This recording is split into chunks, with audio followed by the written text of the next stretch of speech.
하나님 말씀 갈라디아서 1장 1절에서 5절까지 한 절씩 교독하고 마지막 절은 같이 읽겠습니다. 갈라디아서 1장 1절에서 5절까지입니다.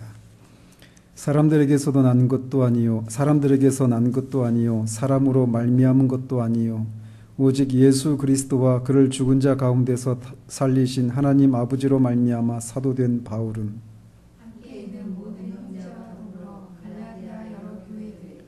우리 하나님 아버지와 주 예수 그리스도로부터 은혜와 평강이 있기를 원하노라.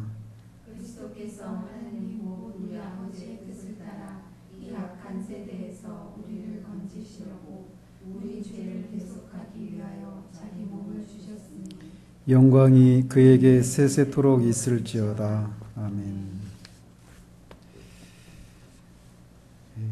오늘부터 예고해드린 대로 갈라디아서를 강의를 시작합니다. 우리 교회에서는 신약으로는 세 번째, 구약까지 합하면 7번째로 이제 강의를 하게 됩니다.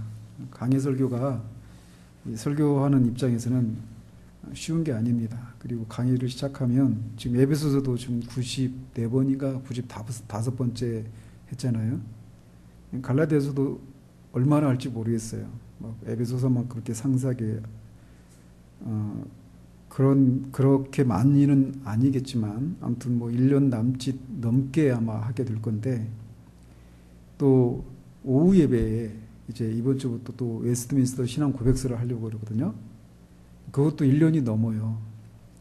그러니까 이제 이 긴 호흡으로 해야 되는 설교를 이제 3번을 해야 되는 입장이어서 좀 그런 문제로도 어렵고, 또 강의 설교 자체가 사실은 쉽지는 않습니다.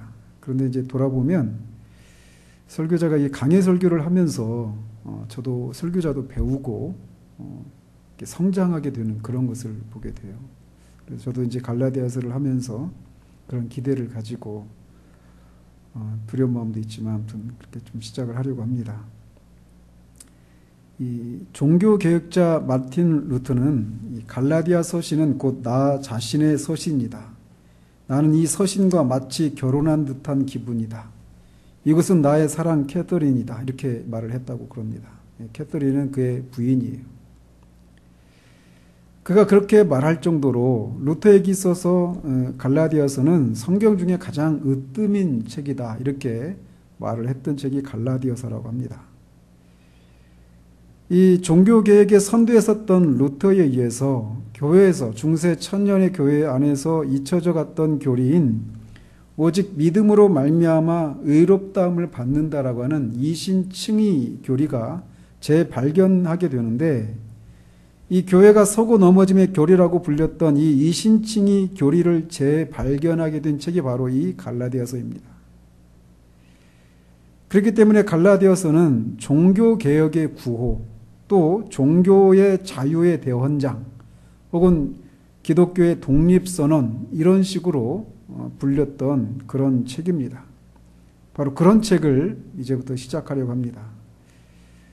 본격적인 강의는 다음 주부터 하도록 하고, 오늘은 서론적인 이야기로 이 전체적인 구조, 이 서신이 쓰여지게 된 목적들, 이런 것들을 좀 나눠보도록 합니다.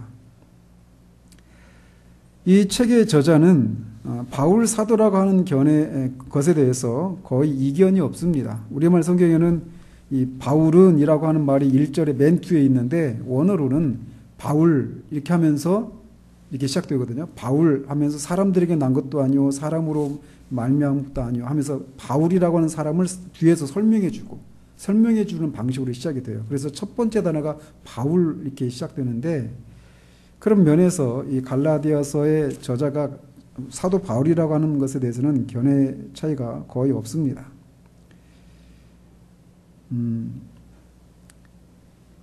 그리고 이 갈라디아서가 갈라디아 여러 교회들에게 편지를 하고 있다라고 2절에서 말을 하고 있는데, 이 갈라디아 교회가 어디에 있는 교회인지에 대해서 논쟁이 있습니다.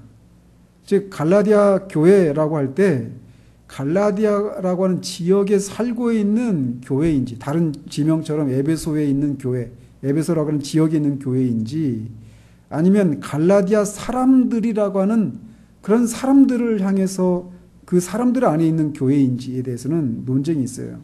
왜냐하면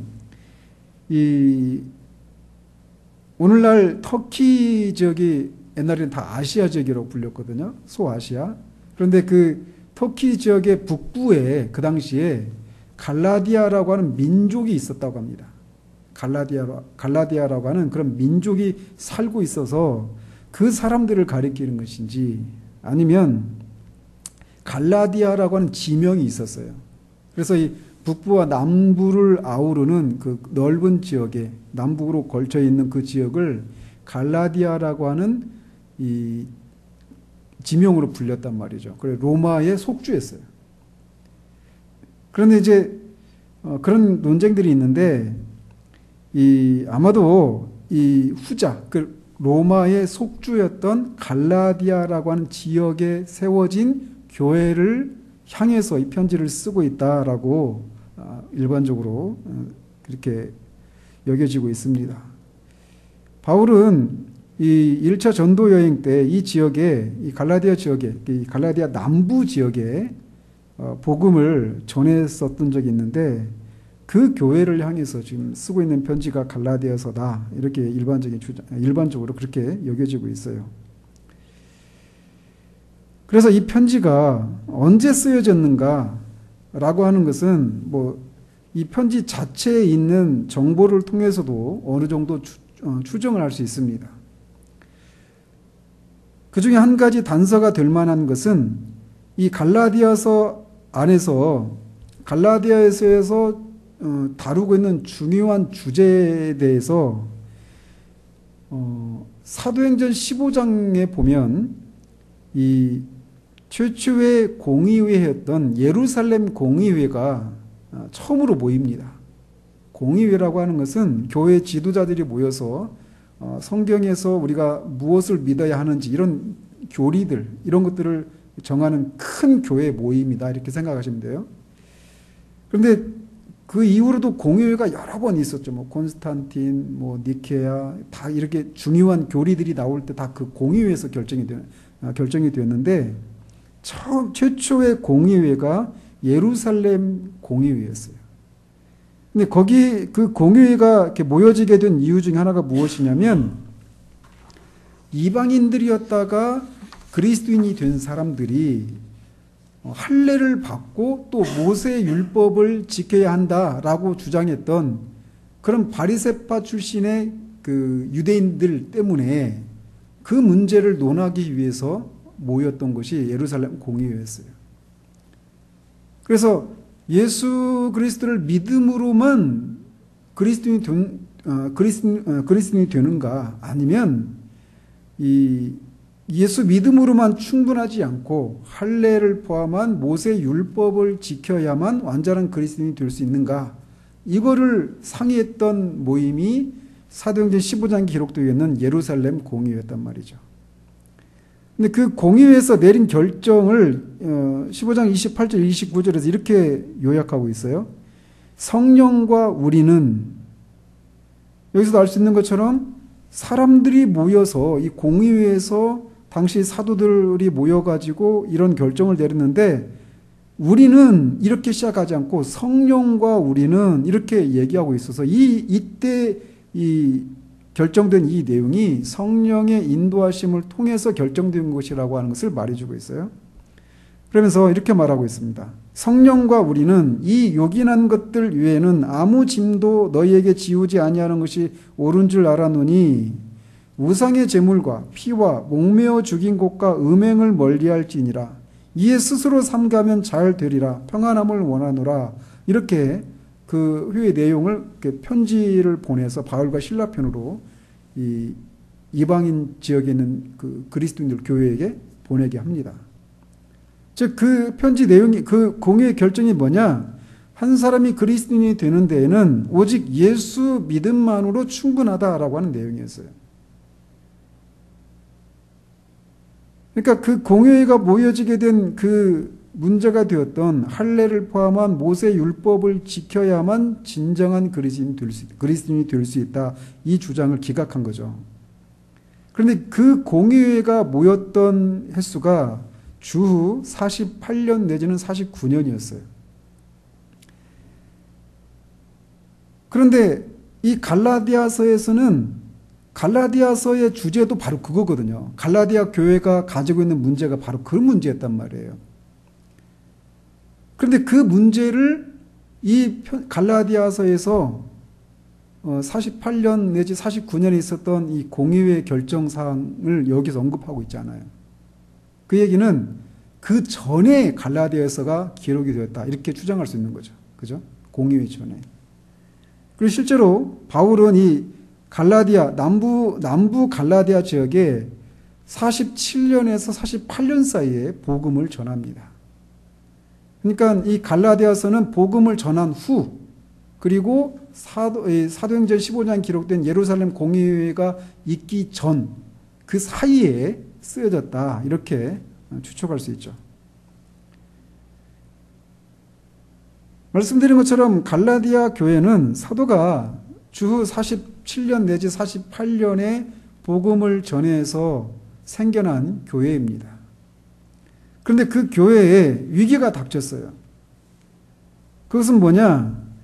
1장 6절에서 말하고 있는 것처럼 그리스도의 은혜로 너희를 부르신 이를 이같이 속히 떠나 다른 복음을 따르는 것을 내가 이상하게 여기노라 라고 하는 말씀에 있는 것처럼 이 바울이 그 교회를 세우고 계속 복음을 한 지역에 계속 오래 있었던 것이 아니라 전하고 또 옮겨가고 그런 식으로 했단 말이죠. 그런데 그 교회를 떠난 지 얼마 되지 않아서 실제로 있는 것처럼 이 어떤 사람들이 그들을 교란하게 하기 위해서 다른 복음을 전하려고 들어온 사람들이 있었어요. 그래서 사도는 그들을 너희를 어지럽게 하는 자들이라고 부르면서 거짓 그런 선생들이 그 교회를 방문해서 갈라디아 교회에 다른 복음을 사도가 다른 복음이라고 부르는 그 복음을 거짓 복음을 전한 것입니다. 즉 그들의 핵심적인 내용은 뭐냐? 이 갈라디아 교인들이 완전한 그리스도인이 되기 위해서는 믿음으로만으로 충분하지 않고 할례 받을 것을 요구했단 말이에요. 바울은 이 거짓 그리스도인들, 이 거짓 선생들이 그렇게 할례를 포함한 모세 율법을 지켜야만 완전한 그리스도인이 될 수 있다. 예수 믿음으로만 충분하지 않고 할례를 포함한 모세 율법을 지킴으로써 완전한 그리스도인이 될 수 있다. 이렇게 말하는 그 의도를 간파를 했습니다. 그것은 이 자신들이 이방인들을 그 유대교로 개종시키는데 얼마나 그런 효과적으로 일을 하고 있는가라고 하는 것을 유대인 권력자들에게 인정받기를 원했어요.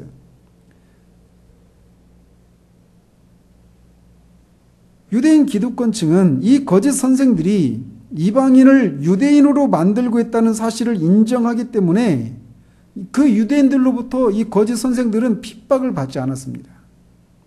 근데 바울은 이 유대교의 거기서 말하는 것처럼 율법을 지킴으로 의롭게 된다라고 하는 이런 가르침이 아니라 예수를 믿음으로 율법이 할 수 없는 그것을 예수님의 그 사심과 죽으심과 부활을 통해서 이루신 그 진리를 그 복음을 믿음으로 의롭게 된다라고 하는 이 복음을 전했단 말이죠.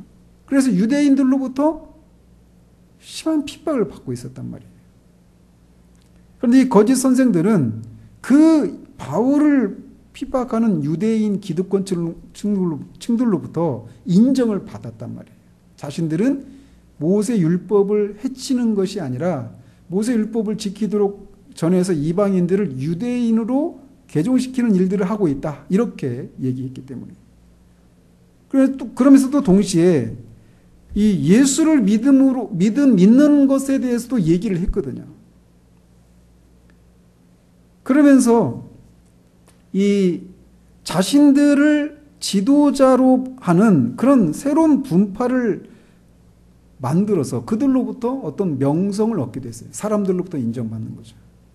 그래서 유대인의 박해도 피하고 또 그 자신들을 중심으로 한 그런 어떤 분파를 만드는 이런 효과를 노렸던 거죠. 그 결과 갈라디아 교회 안에는 그런 분열이 생겨나게 되었던 거예요. 갈라디아 교인들은 이런 거짓 선생들에게 미혹되어서 그들의 가르침을 받아들이게 되었습니다. 그리고 그런 상황은 사도 바울로 하여금 거룩한 분노에 사로잡히게 만드는 절망스러운 상황이었어요.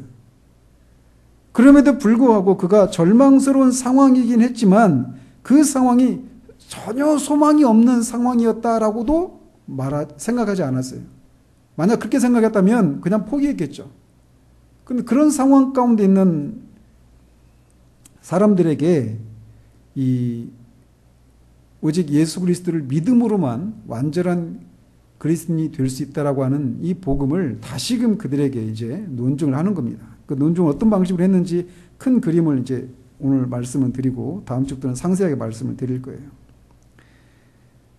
그런 상황 가운데서 편지를 했기 때문에 이 편지는 이 다른 편지에서 보는 것처럼 굉장히 아주 어떤 그 사도 바울의 그런 분노, 거룩한 분노, 그 갈라디아 교인들의 그 어리석음을 매우 신랄하게 그렇게 책망하고 있는 것을 볼 수 있습니다. 그리고 그들로 하여금 진리로 되돌아와야 할 여러 가지 이유들을 그가 제시하고 있는 거예요.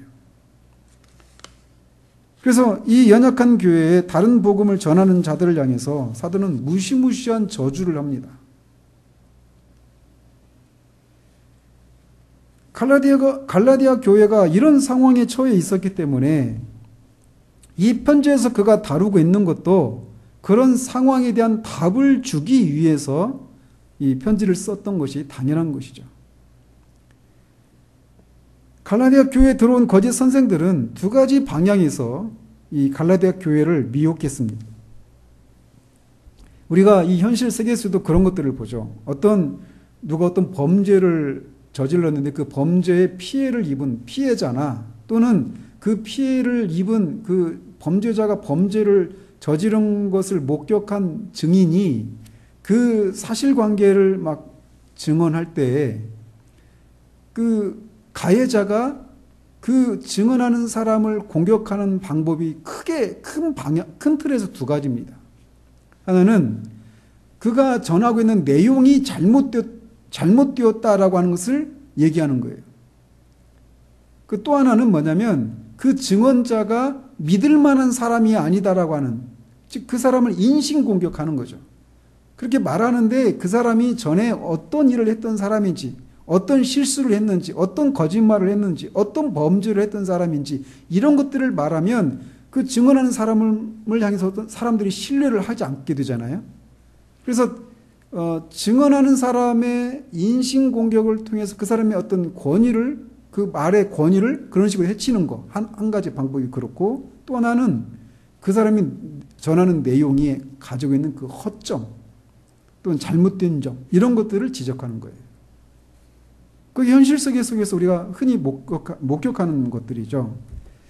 그런데 마찬가지로 갈라디아 교회에 들어온 거짓 선생들도 바로 그런 방식을 취했어요.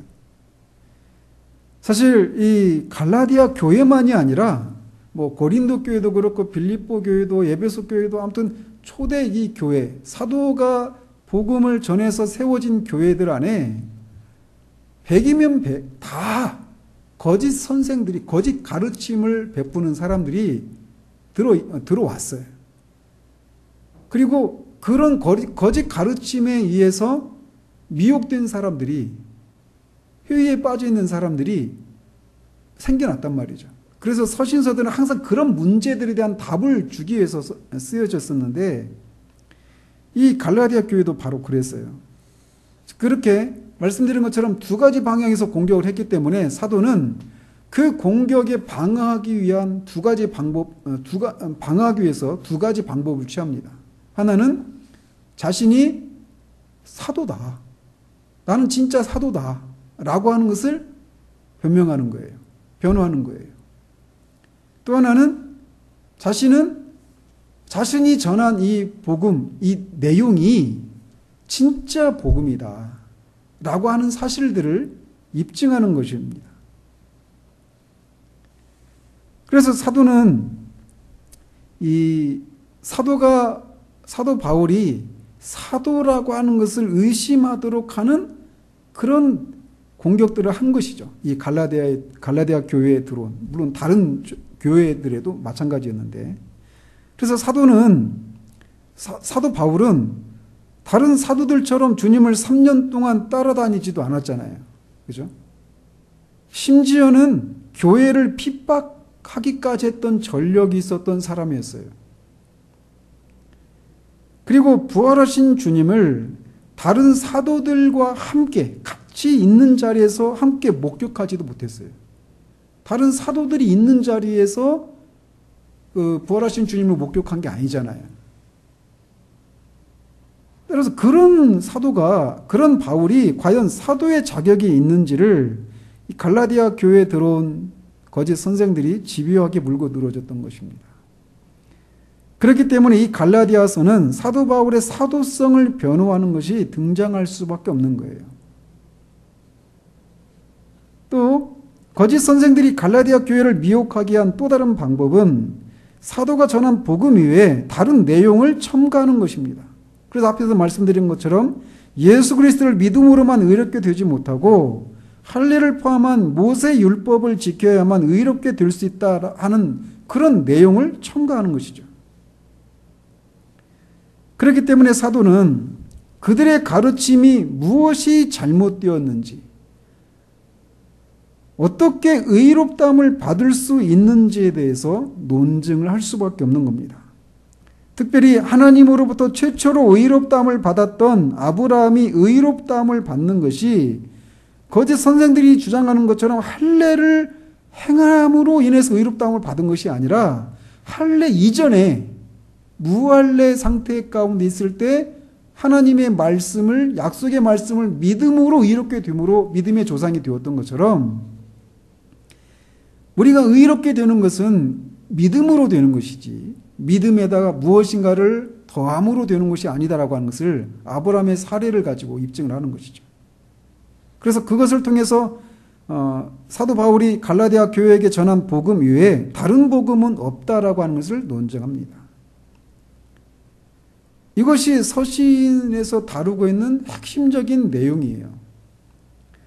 따라서 이 서신은 이 두 가지, 즉 바울 자신이 사도라고 하는 것의 근거를 밝히려는 것과 오직 믿음으로만 의롭다함을 받는다라고 하는 이 두 가지 사실을 중심으로 서신이 기록되어져 나갑니다.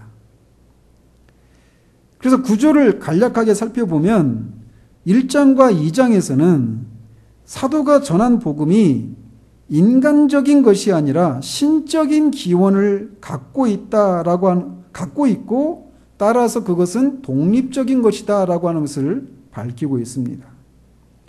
그래서 자신이 전한 복음이 신적인 것은 자신의 사도됨의 기원이 사람으로부터 말미암은 것이 아니라 하나님과 예수 그리스도로부터 직접 보냄을 받은, 그래서 사도가 보냄을 받은 자잖아요. 그래서 자신이 하나님과 예수 그리스도와 그 예수 그리스도를 죽은 자 가운데서 살리신 하나님으로부터 보냄을 받은 사도다. 자신의 사도됨의 그 신적인 기원을 먼저 1절에서 언급을 하고 있는 겁니다.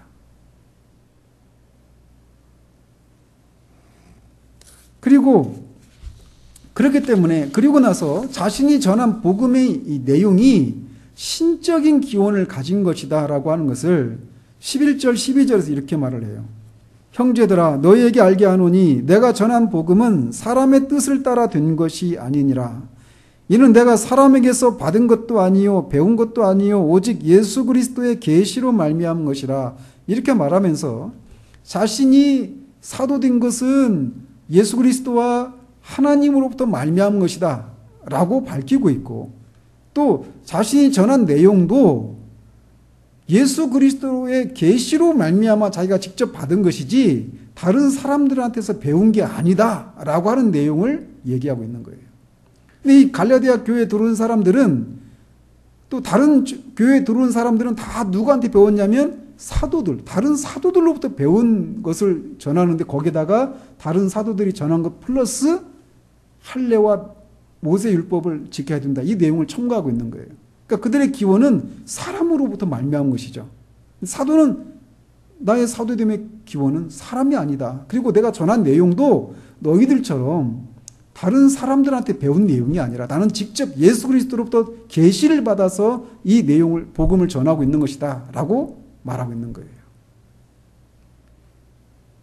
그러면서 그가 다른 사도들과 교제할 기회가 있었고, 교회의 기둥과도 같았던 그들과 교제를 하긴 했지만, 그들과의 교제를 통해서 다른 사도 바울이 몰랐던 어떤 진리를, 복음을 알게 된 것이 아니라 이미 알고 있는, 사도 바울이 알고 있는, 그가 알았던 방식은 예수 그리스도에게 직접 계시를 받아서 알고 있는 그 내용이기 때문에 다른 사도들이 알고 있는 복음과 자신이 알고 있는 복음이 다르지 않다라는 사실들을 확인했을 뿐이라는 거예요.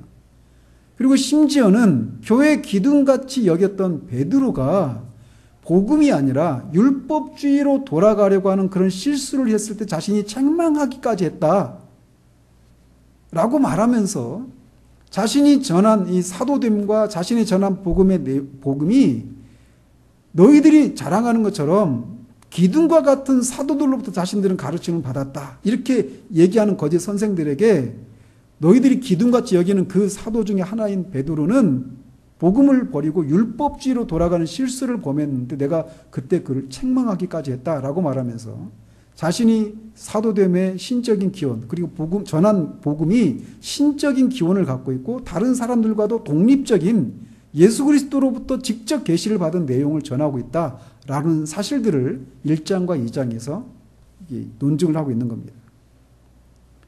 그리고 3장과 4장에서는 그가 전한 복음, 즉 믿음으로만 의롭다함을 받는다라고 하는 이 사실이 사도 바울이 갑자기 전하는, 그래서 구원받는 방법이 믿음으로 의롭게 된다라고 하는 이 방법이 사도에게 의해서 생겨난 그런 복음이 아니라 이미 성경에, 특히 구약에 이미 그것을 얘기하고 있었다. 그거를 앞에서도 말씀드렸던 것처럼 아브라함이, 믿음의 조상인 아브라함이 할례를 받지 않았을 때 하나님의 약속을 믿음으로 하나님으로부터 의롭다함을 받은 것처럼 사람이 의롭게 되는 길은 믿음으로만이다 라고 하는 것을 논증을 합니다. 그리고 이 복음은 율법이 할 수 없는 것, 즉 의롭다함을 받아서 자유하게 되는 것과 아들의 명분을 가져다 줄 수 없는, 그 율법은 그런 것을 할 수 없는데 복음은 의롭다함을 받게 할 뿐만 아니라 아들의 명분을 가져다 줄 정도로 복음이 율법보다 더 월등하다라고 하는 사실들을 얘기해요. 그러면서 그것을 논증하기 위해서 아브라함과 이 할례와의 관계, 즉 할례를 받기 전에 믿음으로 의롭게 되었다는 사실을, 그리고 하갈과 사라와의 관계를 가지고 그 내용을 입증해 나갑니다. 그리고 5장과 6장에서는 믿음으로 의롭다함을 받는 이 복음은 그 복음을 믿는 자들에게 자유함을 가져다 준다라는 사실들을 얘기합니다. 그리고 동시에 그 자유가 우리로 하여금 방종한 삶을 살게 하는 것이 아니라 자유한 자들에게 주신 성령의 인도하심에 순종하는 삶을 통해서 열매를 맺는 것으로 이어진다라고 하는 것을 말합니다. 그리고 서로의 짐을 지고 낙심한 자들을 온유한 심령으로 바로잡고 사도 자신이 오직 예수 그리스도의 십자가만을 자랑하는 것처럼 너희들도 그러해야 한다는 내용으로 결론을 맺습니다. 이 갈라디아서의 큰 구조예요. 마지막으로 이 갈라디아서가 중요한 이유가 무엇인가라는 거예요. 그리고 왜 이 갈라디아서를 우리는 이렇게 강해를 통해서 살펴야 하는가라는 겁니다. 그 이유 중에 하나가 무엇이냐면 이 서신에서 다루고 있는 복음만이 인간의 마음속에서 일어나는 근본적인 질문에 대한 답을 주고 있기 때문이다라고 말할 수 있어요. 그러면 인간의 마음속에서 일어나는 근본적인 질문이 무엇인가? 그것은 사람마다 어떤 이 질문의 형태는 다를지 모르지만 본질적인 질문들, 인간이라면 가지고 있는 본질적인 질문이 무엇이냐? 그것은 어떻게 하면 나는 진정한 행복을 누릴 수 있을까라고 할 수 있어요. 그렇지 않아요? 인간이라면 다 그런 생각들을 가지고 있습니다. 행복해지는 방법이 내가 어떻게 되면 행복해질까라고 하는 이런 어떤 방식으로 행복해진다라고 하는 이런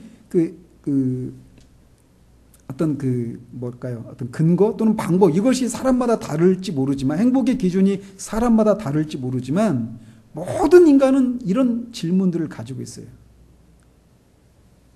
또는 다른 표현을 빌리자면 어떻게 하면 나는 다양한 어떤 두려움과 공포로부터 자유로워져서 평안함과 안정을 누릴 수 있는가, 이거예요. 그래서 우리가 정직하게 우리의 삶을 돌아보면 다 이런 질문을 가지고 있구나라고 하는 것을 확인할 수 있어요. 어떤 사람은 돈이 없어서 돈을 어떻게 하면 많이 벌 수 있을까? 왜? 그렇게 하면 행복해질 수 있으니까. 이렇게 생각하는 거예요. 권력, 그래서 사람마다 그 행복에 이르는 길이 무엇인가에 대해서 사람마다 다른 생각을 갖고 있을 수 있지만, 인종과 민족과 국가와 성별과 학력과 사회 계층과 그런 남녀노소를 막론하고 누구나 사람이라면 다 그런 근본적인 질문을 가지고 있어요. 어떻게 하면 행복할 수 있을까? 어떻게 하면 진정한 자유에 이르러서 평안함을 누릴 수 있을까? 이런 갈망은 모든 사람들이 가지고 있는 그런 갈망이라고 할 수 있어요. 그래서 지금까지 인류 역사를 이렇게도 요약할 수 있는 거예요. 즉, 방금 말씀드린 것처럼 인간의 마음속에 자리하고 있는 이 근본적인 자유를 얻기 위한 몸부림의 역사였다, 이렇게도 말할 수 있어요. 지금 이 편지를 받고 있는 갈라디아 교회에는 율법을 지킴으로 이 자유에 이르를 수 있다라고 하는 가르침이 있었어요. 또 반대로 이 율법을 지킴으로, 율법주의죠, 이런 게 율법주의적인 방식을 통해 진정한 자유함에 이를 수 있다, 이런 주장들이 있었었고, 율법주의의 정반대가 방임주의, 방종주의예요. 그래서 어떤 사람들은 방종을 통해서 이 자유에 이르고자 하는 시도들이 인류 역사 가운데 언제나 있어 왔어요. 지금도 있고요. 또는 금욕주의를 통해서 인간의 모든 불행의 원인은 그 사람의 안에 있는 탐욕이다. 그래서 이 탐욕을 억제하고 육체의 욕구들을 억제하는 하는 그런 금욕주의적인 방식으로 이 진정한 자유함에 이르고자 하는 그런 시도들을 다양한 형태로 시도해 왔던 것이 지금까지 인류의 역사였어요. 또는 과학의 발전을 통해서 인간이 가지고 있는 그 모든 불행으로부터 해방될 수 있다고 하는 생각을 가져서 그렇게 과학에 헌신하는 그런 사람들도 있었습니다. 또는 자연의 법칙에 순응하는 것을 통해서 이 자유에 이르고자 하는 시도들도 있었어요. 자연으로 돌아가자. 나는 자연인이다. 이런 프로도 있죠. 맥락은 다르지만 사람들 안에 갖고 있는 그 그 갈망이 다 이렇게 다양한 방식으로 표현되고 있었던 거예요. 또는 불교나 유대교나 힌두교나 무슬림 같은 그런 다양한 종교들, 또는 도덕적인 실천을 통해서, 교육을 통해서 이 자유에 이르고자 하는 시도들이 지금까지 인류 역사 가운데 있어 왔어요. 그리고 이 사도가 이 편지를 쓸 당시에도 그런 시도들이 있었던 거예요, 사람들 안에서. 그런데 사도는 인간이 그렇게 찾기를 원하는 자유에 이르는 길이 무엇인지를 분명하게 밝히고 있습니다.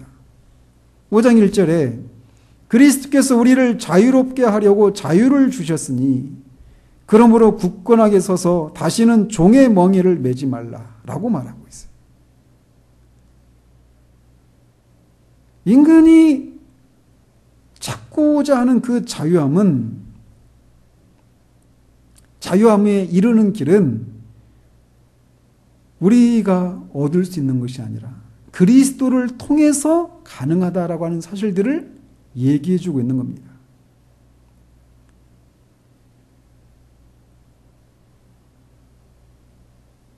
그래서 인간이 그렇게 인간의 마음속에 갖고 있는 그 근본적인 질문, 진정한 행복, 진정한 자유에 이르러서 진정한 행복을, 평안을 누리기를 원하는 그것이 가능한 유일한 길은 우리 인간의 어떤 시도도 거기에 도달할 수 없다는 사실들을 정직하게 인정하고, 그리고 그것에 이르기를 원하는 모든 시도들을 멈추고 오직 예수 그리스도의 십자가만을 자랑하고 그리스도 예수를 자신의 주와 구주로 영접하고 하나님으로부터 의롭다함을 받는 것을 통해서만 가능하다고 밝히고 있는 거예요.